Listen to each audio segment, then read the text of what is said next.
Manda Kesuma dari kami juga ini, silakan. Nah ini sama nih, satu perempuan satu laki-laki. Silakan. Sebenarnya terima kasih kepada. Cuma saya tekankan sekarang, Anda sebagai Kesatuan Aksi Mahasiswa Islam Indonesia, yang tentu kaitannya ini kan Islami ini. Bagaimana membawakan Islam sebagai rahmat alamin dalam kehidupan berbangsa dan khusus di Riau ini. Baik. Sebelumnya terima kasih kepada Tuhan telah mengundang saya dan kami dalam podcast ini gitu ya. Dan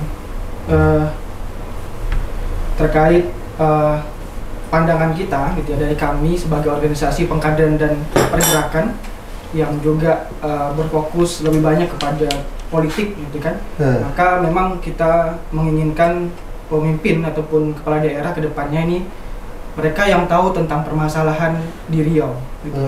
Nah, tadi yang juga beberapa kali disebutkan oleh teman-teman yang lainnya gitu ya. Jelas kita juga tidak pernah lupa dengan permasalahan di bidang kesehatan tuh. Di mana Riau ini juga mengalami tingkat stunting yang cukup tinggi. Walaupun pada saat ini mengalami penurunan gitu kan. Yang sebelum 17% saat ini 13,6%. Nah gitu ya. Nah walaupun ini juga belum tuntas dalam hal pendataan. Nah kalau kita berbicara tentang bonus demografi ke depannya gitu ya, di mana angkatan muda itu lebih banyak daripada angkatan tua gitu ya, maka kita juga harus berbicara tentang anak-anak tumbuh dengan baik, dengan sehat, dengan gizi yang cukup. Nah ketika stunting ini gitu ya merebah ke Riau sampai 13% ini juga 13% adalah manusia gitu kan, dan anak-anak Riau gitu.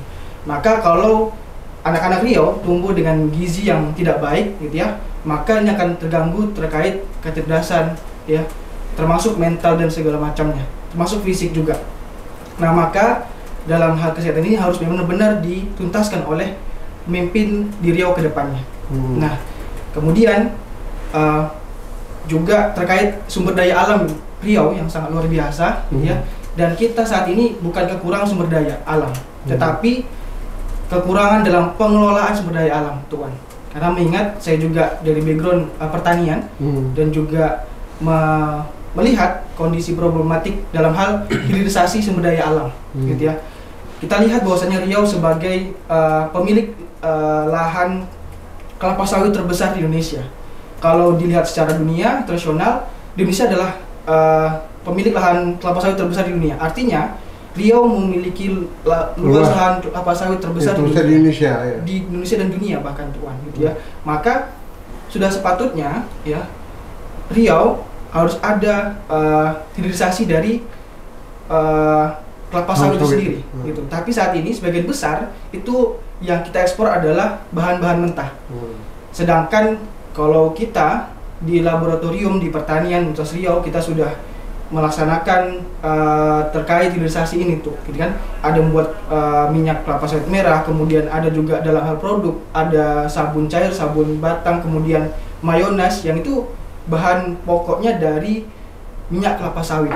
Nah itu bisa kita gunakan. Nah artinya apa? Pemimpin kepala daerah kedepannya harus memfokuskan kepada hilirisasi sumber daya alam di Riau ini. Tapi begini ya, ini kan sudah tren sekarang ini mengarahkan pembangunan ke depan ini pada hilirisasi. Kita dengar juga kemarin kan kampanye presiden gitu juga ke presiden kayaknya. Dan Riau udah lama sebetulnya menggalakkan hilirisasi semenjak tahun sebelum reformasi sudah kita pakai itu hilirisasi. Cuma saya lihat ini tidak berjalan dengan baik, stagnan ya. Oke, Undri ada membuat apa itu ya, tapi dalam sosialisasi kenyataan di lapangan apakah tidak ada yang produk-produk yang akan yang dilakukan dengan sumber bahan baku sawit itu. Kenapa tak ada kelihatan apakah? Iya. Jadi kalau dalam hilirisasi ini memang kompleks tuh gitu ya.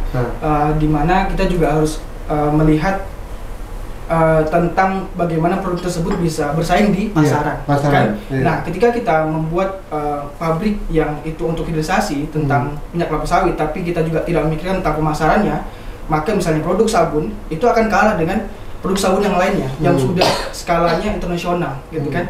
Nah, maka juga pemerintah harus memikirkan ini. Nah, termasuk masuk kepada bidang pendidikan tadi, seperti yang disebutkan oleh Saudara Firman Edi, bahwasannya kita butuh ya bahkan tidak menumpang kepada universitas lain, tapi bagaimana Riau gitu ya mampu untuk membuat sendiri ya suatu politeknik, misalnya politeknik migas gitu ya, atau politeknik kelapa sawit yang itu dikelola sendiri oleh oleh pemerintah daerah. Nah itu belum ada, bahkan sekelas politeknik Caltech Riau saja itu tidak ada jurusan perminyakan gitu kan. Nah ini yang ironis gitu kan. Nah tidak ada ada politeknik yang khusus untuk memang memfokuskan tentang keilmuan tersebut, hanya menumpang di tas Islam Riau ataupun di kampus-kampus lainnya yang ada di Riau. Nah seperti itu. Nah kita mendorong seperti itu.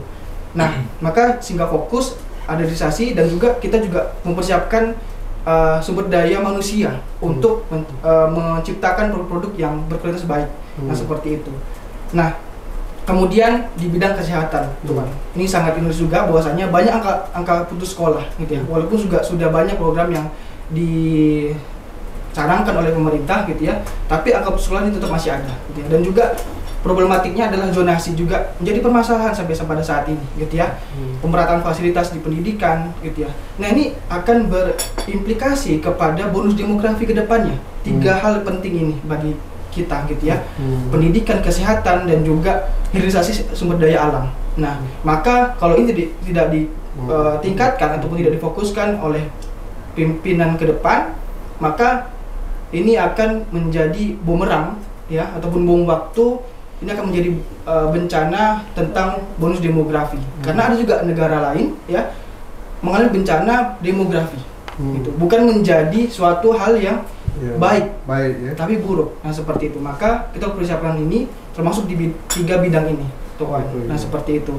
Nah kalau tanyakan kepada kita ya, saat ini kita mengawal dan juga kita melakukan pengkaderan gitu ya, yang dimana sebagai tanggung jawab organisasi kami untuk meningkatkan pencerdasan kepada kader-kadernya gitu ya. Kita sudah tersebar di seluruh daerah di Riau dan juga di Indonesia juga seperti itu gitu ya. Nah setiap tahunnya kita melakukan pengkaderan pencerdasan gitu ya kepada mahasiswa tentang problematika yang ada, tentang solusi yang kita tawarkan dan sebagainya macamnya. Itu juga gajian dan juga pemikiran kita tuangkan dalam tulisan dan advokasi yang kita lakukan. Nah, landasan semua itu adalah moralitas, Tuhan. Jadi kita sangat mengedepan moralitas kepada pemimpin ke depannya, Tuhan. Moralitas ya. Nah, moralitas yang menjunjung tinggi untuk meningkatkan pendidikan, moralitas yang menjunjung tinggi untuk meningkatkan sumber daya alam, moralitas yang menjunjung tinggi untuk meningkatkan kesehatan masyarakat. Nah itu semua akan hancur ketika kita membenarkan tentang politik uang gitu ya. Maka cukup sudah kita untuk membenarkan politik uang dan tolak ya dengan kuat, dan kita sudahi untuk politik uang ini karena akan menghancurkan berbagai aspek yang ada. Nah, sekarang kan ini perlu kita pecahkan ya, dan ini merupakan penyakit demokrasi kita pada hari ini. Jadi memang politik uang ini atau money politik ini sangat marak ya, baik pemilihan presiden, pemilihan legislatif, apalagi nanti pemilihan gubernur ya. Nah cuma kita bagaimana untuk memfilter ini, untuk mengatasi ini semua, apa langkah yang harus kita lakukan, ini soal sekarang nih. Apakah Anda bisa nanti melakukan suatu gerakan di Riau ini kan, anti money politik, sehingga ini menggaung semua Riau ini, sehingga kita betul-betul bisa memilih pemimpin yang tidak tadi itu pakai uang itu. Kira-kira apa program yang ingin kita capaikan nanti ke depannya? Tolong. Yang pertama kita pasti ajukan adanya suatu peraturan yang jelas dan juga tegas. Dan kalau peraturan sudah oke, peraturan sudah ada. Cuma ini kan masih tetap berjalan. Cuma kesadaran masyarakat sekarang ini pentingnya. Upaya inilah yang harus dilakukan. Apa langkah-langkahnya kita untuk menyadarkan masyarakat itu gitu. Ya. Yang pertama memang yang kita lakukan adalah bagaimana mencerdaskan itu ya. Nah, pencerdasan ini baik secara online atau offline gitu ya, media sosial ataupun secara langsung gitu ya. Nah, sekarang ya anak muda sebagai bonus demografi gitu ya, memang hampir banyak waktunya difokuskan kepada media sosial gitu ya. Nah, jadi anak muda ini harus melek juga ya. Kita yang bagus-bagus ini pemikirannya, yang baik ini pemikirannya gitu ya, Tuhan ya. Juga orang tua kita yang baik ini harus juga mencerdaskan ya melalui media-media sosial kita. Itu sehingga menjangkau ya banyak lapisan masyarakat. Di berbagai media sosial, baik TikTok, Facebook, juga masih banyak masyarakat di desa-desa itu menggunakan Facebook. Instagram dan sebagainya macamnya itu dimaksimalkan dengan sebaik mungkin. Nah, sehingga memang pertarungan ini kan antara pertarungan kebatilan dan kebenaran kan terus berlanjut gitu bentukannya sampai nanti akhir kiamat gitu kan. Nah, kalau orang-orang baik ini diam ya, maka akan merajalela lah ya, akan orang jahat lah akan memimpin gitu. Maka orang ini juga, orang baik ini nggak boleh diam. Ya, orang baik ini harus kita sampaikan pemikiran kita di segala aspek gitu, baik secara langsung ataupun kepada media sosial. Nah, seperti itu. Dan kita tidak usah untuk mengutuk suatu kegelapan gitu ya, tapi kita menyalakan lilin di tengah-tengah kegelapan. Nah, itu harapannya kita sebagai anak muda ini yang baik ini, yang juga pemikirannya bagus gitu ya, ini menjadi lilin di tengah-tengah kegelapan, sehingga menjadi cahaya yang menerangkan. Baik, terima kasih si Arif ya. Luar biasa. Ini tugas kita semua lah ya untuk memberikan pencerahan dan pemahaman kepada masyarakat ya ke depan ni lah ya, bahwa agar jangan terjadi lagi money politik dalam pilkada di Provinsi Riau ini. Terutama ini bagi calon-calon ya yang kita harapkan. Jadi kalau calon atau bakal calon gubernur, bupati, wali kota itu hanya mengandalkan uang, nah ini yang harus kita singkirkan mereka. Ya enggak? Betul. Setuju kan? Setuju. Nah, itu perlu. Baik, kemudian selanjutnya Ananda si Rapi Musyawan dari mahasiswa apa ya? Apa nih? Mahasiswa Win Suska. Silakan. Oke, terima kasih Tok. Assalamualaikum warahmatullahi wabarakatuh. Oke, terima kasih kepada Tuhan yang telah mempersilakan kepada kami untuk hadir di hari ini. Oke, mungkin terkait hari ini kita membahas bagaimana persiapan atau menjelang pilkada nanti dan bagaimana Indonesia kedepannya itu.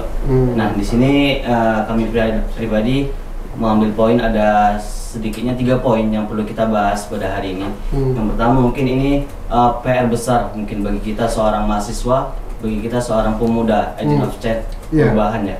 Nah, sedikit pandangan Tuan, bagaimana kondisi kita saat ini pemuda, yang mana mungkin terkait dengan kita baru-baru ini selesai mengadakan pemilu.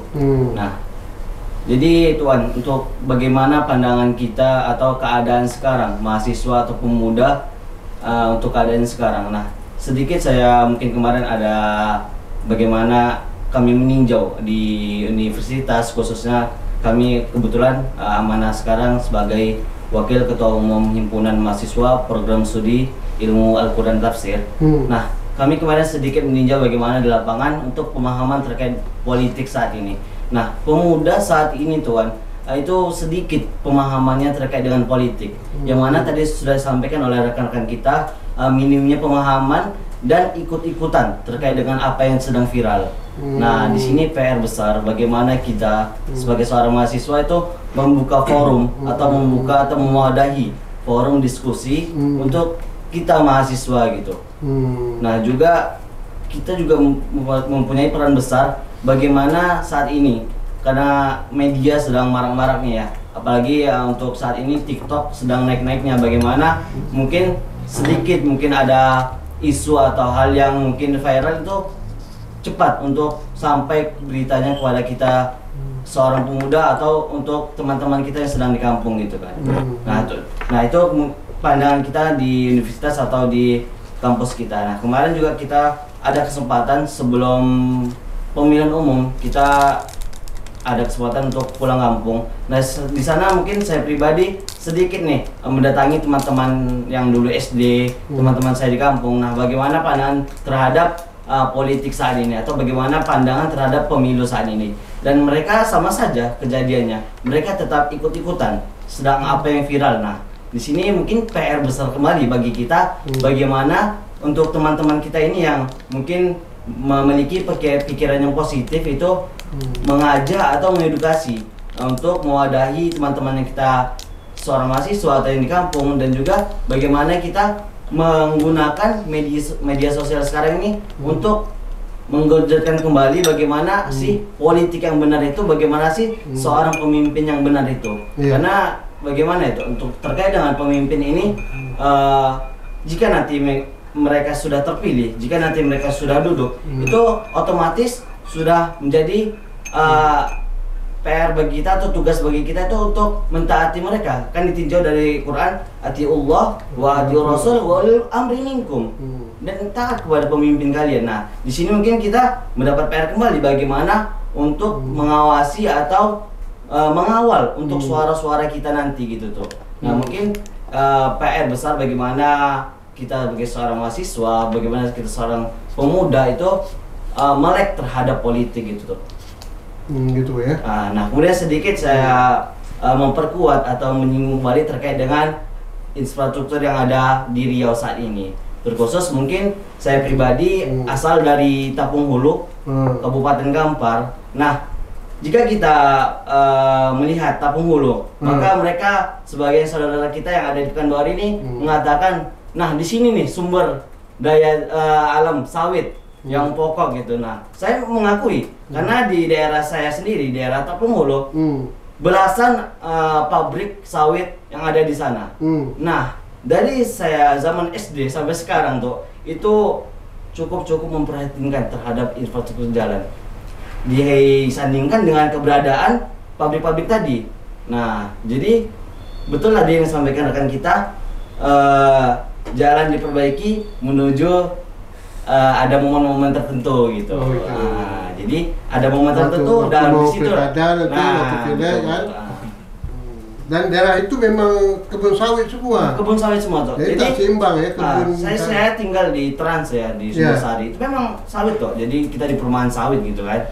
Itu kan daerah itu kan di bawah Kabupaten Kampar. Kampar betul. Nah, juga PR-nya tuh itu tuh saya pribadi khususnya di Desa Sumbersari. Desa itu jalan menuju kantor Kecamatan Tapung Hulu. Nah, jalan menuju kantor Kecamatan Tapung Hulu itu cukup memperhatikan. Karena setiap hari mereka lalui gitu kan. Itu ya. Nah, jadi mereka tetap diam dan bungkam gitu. Dan disinilah peran pemerintah daerah atau bupati itu ya, yang harus dapat meninjau ataupun mencari solusi bagaimana jalan ini bisa terus diperbaiki ya. Kadang-kadang kan udah begitu parah sekali baru diperbaiki. Perbaiki itu kan tidak maksimal ya, tak? Karena ditambah lagi dengan muatan yang begitu berat. Jadi perlu ada satu upaya ya pemerintah untuk melakukan pengawasan ya, pengketatan terhadap muatan daripada tonase kendaraan yang mengangkut sawit itu. Baik, terima kasih Ida Rapi ya. Kemudian Heru, siapa Heru? Ya silakan Heru. Kira-kira Heru dari mana nih? Dari? Kita juga dari Winsus. Ya. Mahasiswa juga. Ini penting Win mahasiswa. Ya. Baik, bismillahirrahmanirrahim. Assalamualaikum warahmatullahi wabarakatuh. Baik, terima kasih sebelumnya tuh.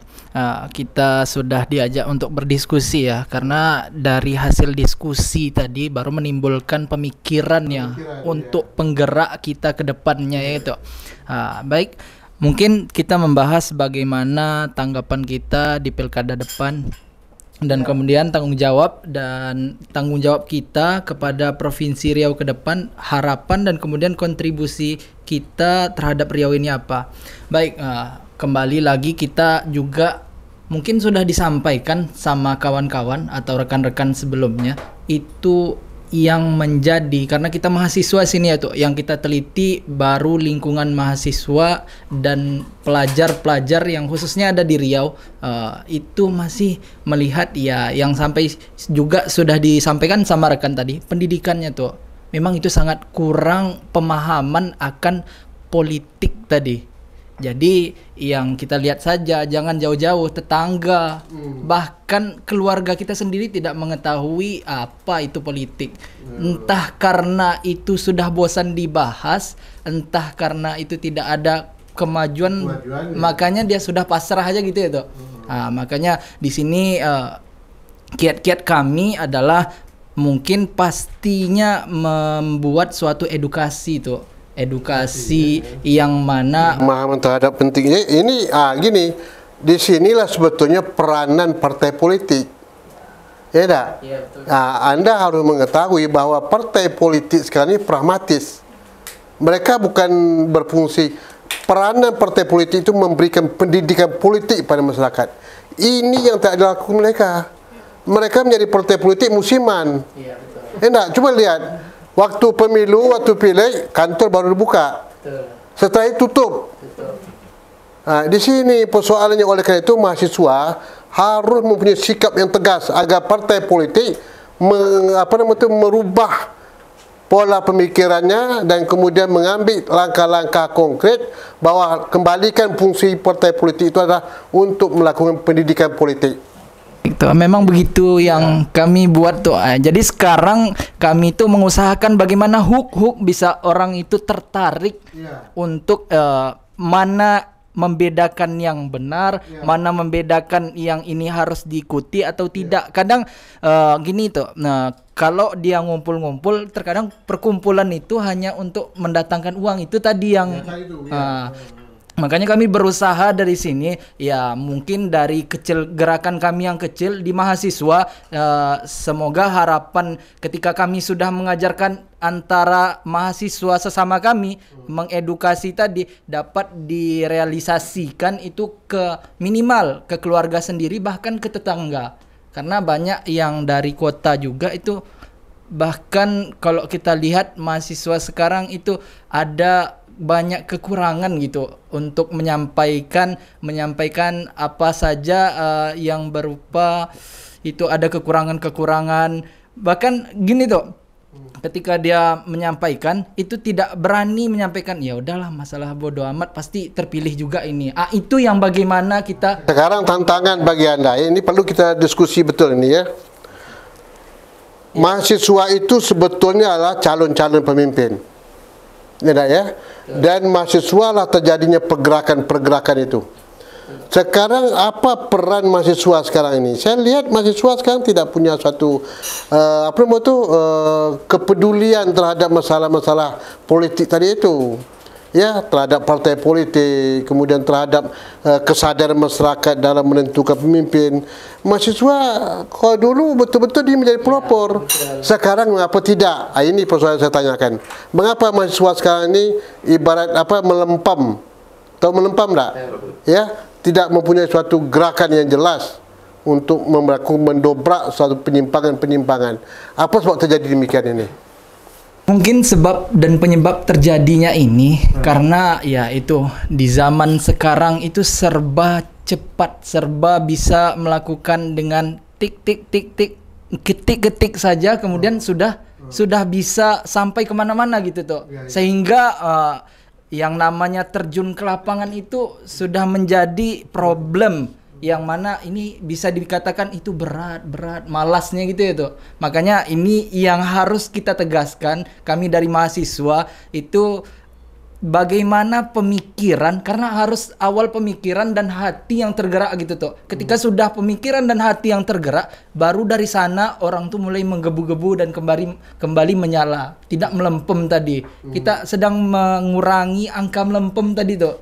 Nah, itu yang pengen kami buat, seperti ya mungkin ada pengkajian, pembuatan mengkaji politik tadi. Kemudian tidak hanya sebatas politik, kita mengkaitkan bagaimana politik juga dengan kehidupan Rasulullah. Itu kan sangat penting, karena sebenarnya yang kalau kita bahas ini hanya tentang politik-politik Indonesia, tidak mengkaitkan dengan politik-politik apa yang terjadi di zaman Rasulullah. Itu juga menjadi plus minusnya gitu. Plusnya gimana? Plusnya itu terkadang kita tidak mengkaitkan itu. Plusnya itu mungkin ketika orang itu melakukan politik itu ya mendapatkan pemikiran baru bahwa tapi minusnya kita tidak bertujuan dan tidak berwajah atau menghadap kepada Rasulullah. Karena kan ada disebutkan dalam Al-Qur'an, sebaik-baik tauladan itu tauladan Rasulullah gitu. Makanya kita harus juga berwajah dari sana, harus juga meniru bahkan mencontoh dari sana. Kami mengkaitkan ini mungkin karena kami dari Al-Qur'an dan Tafsir tuh, jurusan Al-Qur'an dan Tafsir, ya itu yang kami lihat dari sekarang mirisnya. Sekarang begini, saya kejar lagi nih. Ini sekarang yang berbahaya ini ada pemikiran. Pemikiran itu tidak boleh sekarang ini dengan politik identitas. Kan itu kan? Ini kan berkembang pemikiran-pemikiran sekuler ini sekarang. Kemudian Tidak ada istilah politik itu Islam harus ditegakkan dalam nilai-nilai kenegaraan berbangsa. Ya Islam tu ya Islam agama. Nah ini yang timbul pemikiran ini dari UIN juga. Dari UIN juga yang timbul, apalagi UIN Jakarta. Ya banyak pemikiran-pemikiran itu sehingga mereka itu menghilangkan nilai-nilai Islam. Tadi Anda bilangkan bahwa Islam itu bukan hanya agama dalam segi ibadah. Madah saja solat puasa, tapi juga menyangkut masalah siasah dalam sistem politik, dalam sistem daulah. Tapi ini tidak dilakukan. Yang dikatakan tadi kalau mengikuti Rasulullah, pemimpin itu harus amanah, ada fatanah, harus jujur. Sekarang apa yang diharapkan? Pemimpin yang fatanah, yang bisa dipercayain? No. Yang amanah? No. Bagaimana kita mengikuti Rasulullah? Karena tadi itu sudah dikotomi. Ini tantangan Anda sebagai mahasiswa Islam di UIN. Bagaimana memberikan pencerahan ke depan supaya mahasiswa UIN menjadi pelopor untuk merubah cara fikir sekuler sekarang ini. Ya baik itu mungkin salah satu caranya tadi ya pendekatan. Kami memulai dari gerakan 1, 2 atau bahkan 3 orang. Dari 3 ini mulai mempengaruhi dan mempengaruhi terus mempengaruhi. Ya mungkin gitu yang membuat kita kurang itu karena tadi tidak ada pendidikan di dalam kepolitikan, tidak mengkaitkan mana politik yang lebih bagus, yang ada sudah ada contohnya dari ke belakang-belakang. Ya contohnya bagaimana Rasulullah mengatur para sahabatnya, bagaimana para sahabat ketika Rasulullah ada kekurangan bisa berdiskusi dan menyampaikannya. Begitulah salah satu, dan harus membaca, kita harus banyak membaca bagaimana ke belakang dahulu itu sudah berhasil dan berjaya. Karena apa? Sekarang ini karena kita sudah terinjak lah gitu. Karena kita sekarang ini sudah ya kaum banyak malas gitu. Kita harus menggerakkan itulah. Itu ya. Artinya tanggung jawab Anda lah ya sebagai mahasiswa sekarang ini harus merubah mindset cara berfikir kita, terutama di kalangan mahasiswa ya. Apalagi mahasiswa UIN ini kan sangat penting. Di UIN ini Universitas Islam Riau ya. Kalau dari sana tidak lahir pemikiran-pemikiran yang bersifat tadi itu, bagaimana mengembalikan ya kemajuan bangsa kita. Dulu kan pemimpin kita kan orang-orang yang terpercaya dulu kan. Mengapa sekarang tidak terjadi lagi kan? Nah oleh karena itu saya besok akan diadakan dialog dengan Dr. Andus Lukman Hakim ya, seorang tokoh HMI menyangkut masalah peranan ulama dalam pembinaan umat. Kita ulama sekarang sudah pecah ini. Ya, ada ulama terseret politik tapi dia hanya di tukang promosi saja. Enggak ya, memecah belah umat sekarang ini. Masuk kelompok ini dipromosikan orang ini layak jadi presiden, ini layak menjadi gubernur, jadi bupati. Ini ulama apa nama gini ini ya?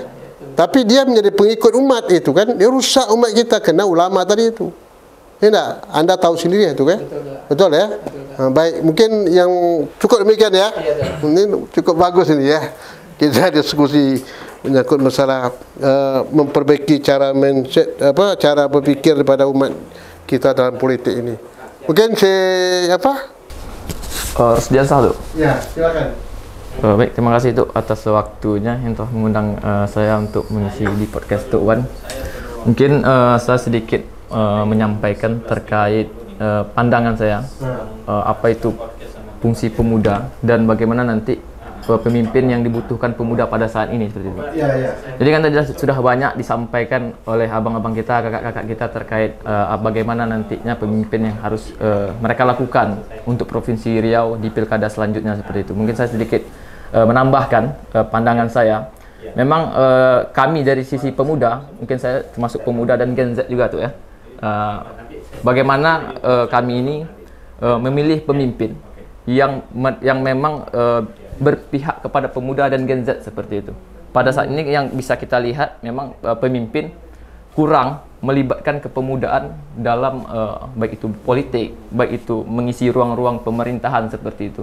Jadi yang kami harapkan nantinya memang untuk pemimpin Riau ini begitu mampu mengajak, merangkul, mendekati pemuda maupun Gen Z untuk bisa mengisi di ruang-ruang pemerintahan seperti itu. melibatkan pemuda dalam baik itu pergerakan aksi sosial, baik itu dalam pendidikan seperti itu tuh. Jadi memang pada saat ini memang kita bisa katakan bahwasanya sesuai sepakat yang katakan oleh Abang Da yang di sana tadi, bahwasanya penduduk Indonesia ini itu banyak diisi oleh pemuda kan tuh, oleh Gen Z seperti itu ya. Jadi pada saat ini memang kita lihat bahwasanya yang kita inginkan pemimpin itu yang dekat dengan pemuda dan mampu juga mendekati itu bagaimana pemimpin ini bisa mendekati pemuda. Tentunya yang bisa dikatakan tadi oleh saudara yang di sana tadi bahwasanya memang banyaknya anak muda yang ikut-ikutan dalam pemilihan seperti itu. Jadi bagaimana hal ini bisa kita atasi ya memang harus pemimpin yang pada saat ini gitu kan bisa mendekati dengan digital seperti itu, media sosial. Karena bisa kita lihat pada saat ini kan memang pemuda terkhususnya di Provinsi Riau begitu kan, Gen Z itu mereka lebih banyak mengisi ruang waktunya pada media sosial, ya medsos ya. Jadi bagaimana nanti pemimpin yang kita inginkan mampu memberi pendidikan politik, mampu memberikan visi dan misi yang baik terhadap pemuda-pemuda, apa yang harus mereka lakukan terhadap pemuda seperti itu. Ya, di ruang-ruang itu tadi itu, ruang-ruang media sosial seperti itu. Kemudian karena saya juga selaku mahasiswa, mungkin yang saya inginkan, yang saya harapkan juga kepada pemimpin selanjutnya, itu pada pendidikan seperti itu. Bagaimana peran pemerintah terhadap pendidikan pada saat hari ini. Ya memang bisa kita lihat banyak problem atau permasalahan-permasalahan di bidang pendidikan. Saya ambil contoh itu saya berasal dari Kabupaten Noken Hilir tuh. Di Kecamatan Bangko Pusako. Di situ masih banyak pendidikan-pendidikan yang tidak layak seperti itu. Tidak layak dan memang tidak ada perhatian khusus. Itu apa? Sekolahnya apa? Sekolah dasar SD. Ya, SD. Itu sungguh tidak layak, bahkan atapnya saja itu bocor-bocor. Itu Bupati Anda tuh yang tanggung jawab. Jadi itu yang kita harapkan, Mbak, bahwasanya untuk kedepannya pemerintah itu bisa memberikan sarana yang bagus terhadap pendidikan. Tentunya dari pendidikan ini nanti kita berharap pemuda bisa mendapatkan pendidikan yang layak sesuai konstitusi yang ada saat ini begitu tuh bisa mendapatkan pendidikan, pencerdasan terhadap fungsi dan kapasitas pemuda-pemuda pada saat ini. Seperti yang disampaikan oleh Abang Da yang di sana tadi, bahwasanya memang di Provinsi Riau itu banyak perusahaan ataupun peluang pekerjaan yang memang tidak banyak diisi oleh pemuda. Tadi salah satu disebutkan memang tidak kapabilitas pemuda tersebut di bidang tersebut, karena memang misalkan pekerjaan di bidang perminyakan, tetapi lulusan yang pada saat hari ini itulah lulusan ekonomi maupun fisipol, itu kan tidak sesuai. Tentunya yang kita harapkan adalah pemerintah itu mampu untuk memberikan apa yang seharusnya yang dibutuhkan oleh provinsi ini seperti itu. Sistem pendidikan vokasi tadi. Ya, pendidikan vokasi yang seperti itu. Kemudian yang baru-baru ini terjadi juga di Universitas Riau. Kami kemarin juga barusan melaksanakan demo terkait UKT. Ini yang kami harapkan nanti ke depannya, bahwasanya memang pemerintah harus jeli terhadap peningkatan UKT ini tuh. Soalnya saya lihat di Provinsi Riau, rata-rata mahasiswa Universitas Riau itu banyak yang keberatan terhadap peningkatan UKT ini. Ada siswa bahwa itu ketentuan itu kan sudah berlaku di seluruh Indonesia kan? Sudah berlaku di seluruh Indonesia. Namun pada saat ini tuh yang kami lihat di fakta di lapangan, penerapan IP dan UKT ini itu dua kali lipat tuh dari UKT sebelumnya, dan jumlah pembayaran UKT tersebut tinggi melonjak tuh.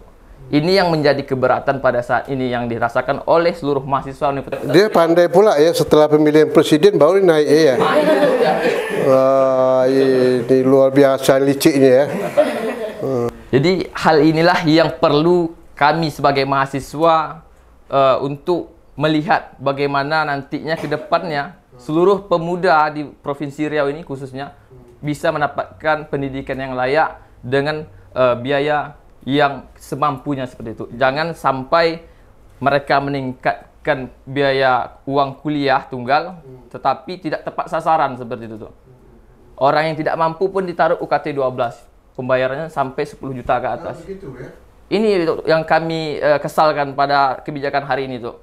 Jadi tentunya untuk kedepannya bahwasanya tolong untuk di pendidikan, untuk di bidang pendidikan pemerintah harapnya lebih jeli lah melihat kondisi-kondisi masyarakatnya seperti itu, perekonomian masyarakat. Artinya ke depan ini pemerintah, apakah gubernur, apakah bupati, bagi anak-anak yang tidak mampu itu kalau bisa tidak pungut pembayaran.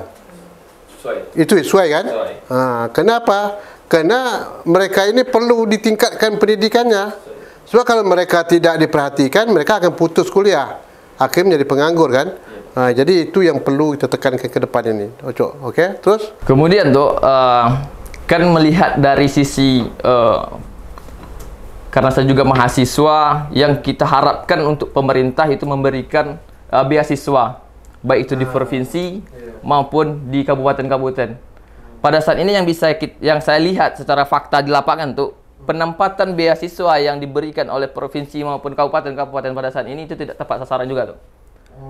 Bagaimana cara tepat sasarannya? Untuk supaya bagaimana tepat sasarannya, tentu ada advokasi yang harus kita lakukan kepada pemerintah pada saat ini, untuk bagaimana mereka bisa menempatkan beasiswa yang diberikan itu tepat sasaran. Tentu pertama harus adanya sosialisasi, harus ada peraturan-peraturan yang jelas seperti itu. Pada saat ini ada aturan tetapi tidak dijalankan. Maka dari itu saya sendiri sebagai mahasiswa Universitas Riau, dan juga saya juga di Fakultas Hukum seperti itu kan, mungkin bisa mengajak seluruh mahasiswa yang ada di kabupaten maupun di provinsi untuk jeli terhadap apa yang dilakukan pemerintah pada saat ini untuk penempatan beasiswa ini tuh. Seperti itu tuh. Artinya ada apa ya? Ada keadilan ya? Tidak keadilan dalam memberikan beasiswa kepada anak-anak mahasiswa kita. Jadi ke depan perlu ada seleksi ya. Dan harus ada tindakan tegas ya terhadap orang-orang yang berhak menerima beasiswa itu ya. Oh, itu ya. Nah, sekarang gini, saya lihat masalah pendidikan sangat penting ini, betul itu. Kita Riau masih rendah tingkat pendidikan. Begitu juga IQ kita dalam peningkatan kualitas sumber itu masih rendah ini. Nah, ke depan itu pandangan awak bagaimana nanti ini pemerintah daerah meningkatkan beasiswa untuk misalnya S1. Kalau tamat S1 kan belum bisa apa-apa. Tidak, mungkin mereka ada ahli di bidang apa, misalnya mau S2, S3. Itu kira-kira pandangan Anda, program-program apa yang harus menjadi prioritas dalam peningkatan pendidikan anak-anak kita ke depan ini sampai ke luar negeri? Apa kira-kira yang diperlukan? Kalau menurut hemat saya tuh terkait pandangan-pandangan yang memang saya lihat di lapangan seperti itu tuh. Pada saat ini yang dibutuhkan oleh pemuda ataupun anak-anak di Riau ini memang pendidikan awal dulu tuh. Kita harus bergerak dari pendidikan awal dulu. SD, SMP, SMA. Tapi pada saat ini contoh yang saya sampaikan tadi di Bangko Pesako, SD saja tidak layak untuk diisi dengan pendidikan. Jadi menuju dia menjadi masuk ke perguruan tinggi, pendidikan dasar ini harus kuat. Harus kuat dulu. SD, SMP, ini kewenangan kabupaten kota. Betul toh. Bupati tanggung jawab nih. Kemudian SMA, sekolah menengah atas, baru tanggung jawab gubernur. Baru nanti menyangkut masalah peningkatan kualitas pendidikan S1, S2. Ke sana kan ya. Jadi perlu adanya bersinergi kan. Gubernur dengan bupati. Jangan buat nanti gubernur jalan sendiri, bupati jalan sendiri. Atau bupati tak ambil tahu dengan gubernur kerana dia punya kewenangan, betul tak? Nah, ke depan ni jangan bupati yang ego. Hebat dia saja, tidak memperhatikan gubernur, betul tak? Ini yang anda kemukakan. Jadi jangan bupati itu ego, wali kota ego. Apa sih hubung saya dengan gubernur? Tak ada. Sedangkan tanggung jawab dia berkaitan dengan tanggung jawab gubernur Provinsi Riau kan. Ini yang harus didapat. Jadi SD, SMP itu ada bupati. Jadi kalau sekolah SD di sana tu tak layak, ya bupatinya yang tidak peduli. apalagi SMP, apalagi menyangkut masalah tadi kaitannya kebutuhan guru. Ya tak ya? Jadi tantangan sangat berat masalah pendidikan. Memang kita harus fokus menyangkut Riau ini ke depan pendidikan. Ya, Pak Samsuar, Pak Gubernur kita, yang sekarang sudah tidak gubernur lagi ya, entah apakah nanti insya-Allah beliau akan maju lagi. Beliau menekankan ini pada peningkatan kualitas pendidikan di Riau. Tentu diawali dari mulai tadi itu, dari dasar. Ya tak? Baru provinsi. Nah, provinsi sekarang kan dalam rangka persediaan beasiswa kan cukup besar sekarang tu. Kemana sekolah bisa saja, tapi itu tadi tu. Jadi sangat seleksi ya. Jadi harus ada persyaratan-persyaratan itu. Okey, mungkin itu sebagai pandangan nampak saya cukup baik. Kena hari sudah jam 11, kena batas jam 11 kita ya. Dan ini sangat besar manfaatnya. Akan kita sosialisasikan dan bila perlu setiap pembicaraan ini akan tampil di medsos saya di Tok One Channel ya. Ini kita sharekan ke mana-mana nanti. Ini pemikiran pendidikan, pemikiran infrastruktur, menyangkut masalah rumah tangga, masalah kesenjangan sosial tadi ini bahan. Nah, kemudian juga dalam kesempatan ini saya memberikan aplaus dan terima kasih kepada anda-anda sekaliannya telah memberikan pemikiran-pemikiran dalam rangka untuk menuju Riau yang lebih hebat ke depannya ya. Dan kita tidak berpihak pada siapapun, tapi kita memerlukan sosok gubernur yang mampu mengatasi apa yang sudah menjadi cara kita tadi ya. Untuk itu tuan-tuan dan puan-puan demikianlah dialog kita pada pagi hari ini dengan para milenial kita ini, pada generasi muda kita yang cukup banyak pemikiran-pemikiran mereka untuk memajukan Riau ke depan. Tergantung kepada gubernur yang akan mereka pilih nanti dan termasuk wali kota dan bupati yang akan mereka pilih nanti. Kita memerlukan gubernur yang betul-betul peduli menyangkut masalah infrastruktur, menyangkut masalah kesihatan, menyangkut masalah pendidikan, juga menyangkut masalah kemiskinan yang disampaikan tadi. Terima kasih banyak. Demikianlah encik-encik, tuan-tuan dan puan-puan. Dan sekali lagi jangan lupa share, komen dan subscribe. Wassalamualaikum warahmatullahi wabarakatuh. Waalaikumsalam.